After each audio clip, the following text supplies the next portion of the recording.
আসসালামু আলাইকুম। সবাই কেমন আছেন? আশা করছি আল্লাহর রহমতে সবাই ভালো আছেন। আলহামদুলিল্লাহ, আমরাও ভালো আছি। ভাবছিলাম সকাল সকাল ব্লগটা স্টার্ট করব, কিন্তু ভুলেই গিয়েছিলাম। তার কারণে একটু লেট হয়ে গেছে। ফজরের নামাজ পড়ে একটু হাঁটতে বেরিয়েছিলাম। বাইরে ফুলগুলাকে দেখছিলাম যে কে কোথায় আছে। এটা হচ্ছে একটা প্লাস্টিকের ফুল, অনলাইন থেকে কেনা। এটা বাহিরে নয়, এটা ঘরে রাখা। রিজওয়ান মসজিদে যাওয়ার টাইম হয়ে গেছে, তো ওকে ডেকে ঘুম থেকে তুলে দিয়েছি। ও বাহির থেকে মুখ হাত ধুয়ে আসছে, আর আমি ওর জন্য হরলিক্স রেডি করছি। ঘরে দুধ থাকলে দুধ দিয়ে গুলে দিতাম, যেহেতু ঘরে দুধ নেই তাই পানি দিয়ে গুলে দিচ্ছি। বাচ্চারা আসলে সকাল সকাল বাড়ি কিছু খেতে চায় না। এটাও আসলে সে খেতে চায় না, কিন্তু আমি ওকে জোর করে খাইয়ে দিই। খাইয়ে ওকে নিয়ে একটু এগিয়ে দিয়ে আসবো।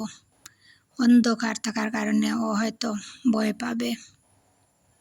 ছেলে আমাকে বলে যে মা তুমি এসো না, আমি একা একা যেতে পারবো, কিন্তু আমি ওর সাথে যাই, মন মানে না। ঘরে এসে একটু ঘুমিয়েছিলাম, যেহেতু রিজওয়ানের স্কুল বন্ধ আজকে।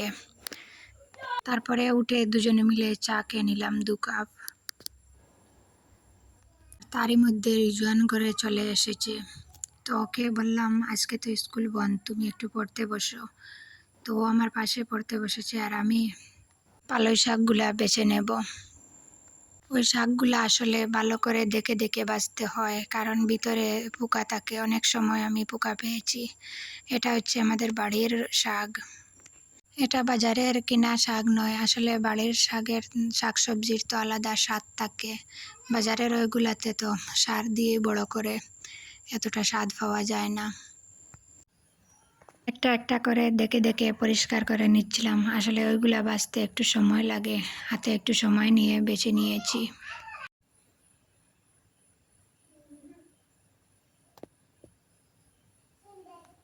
এটার যে পিছনের শক্ত ডাঁটাটা, ওইটাকে ফেলে দিব, আর নরম অংশটা নিয়ে নেব।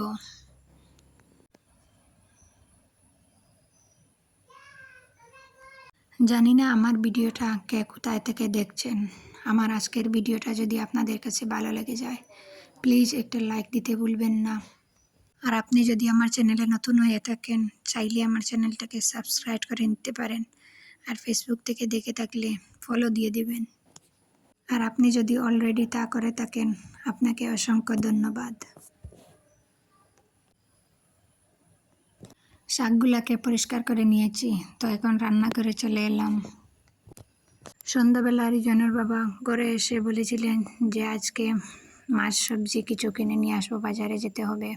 পরে রিজন বলল সে নাকি আজকে সয়াবিন আলু ডিম দিয়ে রান্না করে খাবো। তারপর আর বাজারে যাওয়া হয়নি, দোকান থেকে কিনে নিয়ে আসলেন। আলু ঘরে ছিল, সয়াবিন আর ডিম আনলেন দোকান থেকে। তো তার আবদারে সয়াবিন আর আলু ডিম দিয়ে একসাথে রান্না করে নিচ্ছি। আলাদা আলাদা রান্না করার চেয়ে ভাবলাম একসাথে সবগুলা রান্না করে নেই। এখানে মশলা ভালো করে কষিয়ে নিচ্ছি। পেঁয়াজ, রসুন আর আদা পাউডার দিয়ে দিয়েছি। তারপরে সয়াবিনগুলা দিয়ে ভালো করে নেড়ে চেড়ে নেব। সয়াবিনগুলাকে ভালো করে নেড়ে চেড়ে তারপরে দিয়ে দিব আলু।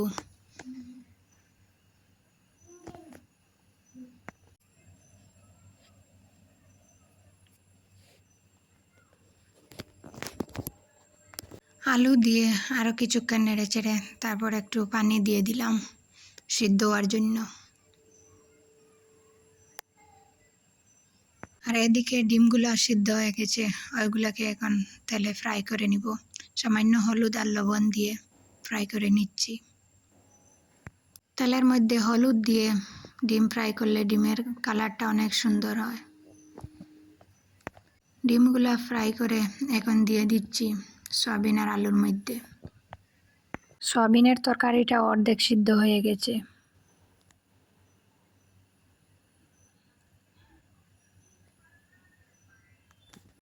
এই তো আমার রান্নাটাও হয়ে গেছে।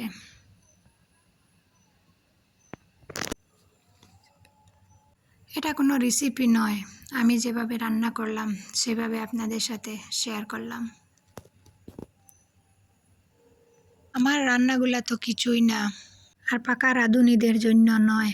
আর আমি জানি আমার থেকে অনেক ভালো রান্না করতে পারে অনেকেই। যারা নতুন সংসার শুরু করছে তাদের জন্য হয়তো কোনো না কোনো উপকারে আসতে পারে, তো তার জন্য মাঝে মাঝে একটু রান্নাবান্না শেয়ার করি। তো এখন শাকগুলাকেও ভাজি করে নিলাম। সেই রান্নাগুলাকে বাটিতে বেড়ে আর দেখাইনি। এটা হচ্ছে পরের দিন দুপুরবেলাকার খাবার। দুপুরবেলা খেয়েছিলাম ডাল, এখানে একটা তরকারি রান্না করা ঝিঙ্গা, আলু, মাছ, টমেটো দিয়ে, আর আলু ভাজি, আমার ছেলের ফেভারিট আলু ভাজি, আর মাছ বোনা, আর তার সাথে ছিল লেবু।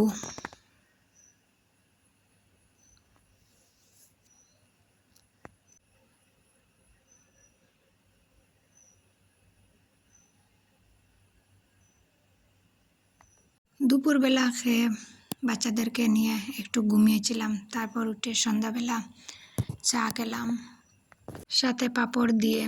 আসলে এই পাঁপড়গুলা খুব একটা স্বাস্থ্যকর খাবার নয়, আর বাচ্চারা দেখা যায় এগুলা খাবার খেতে ভালোবাসে। সাথে পাঁপড় আর চা দিয়ে সন্ধ্যার নাস্তাটা করে নিলাম।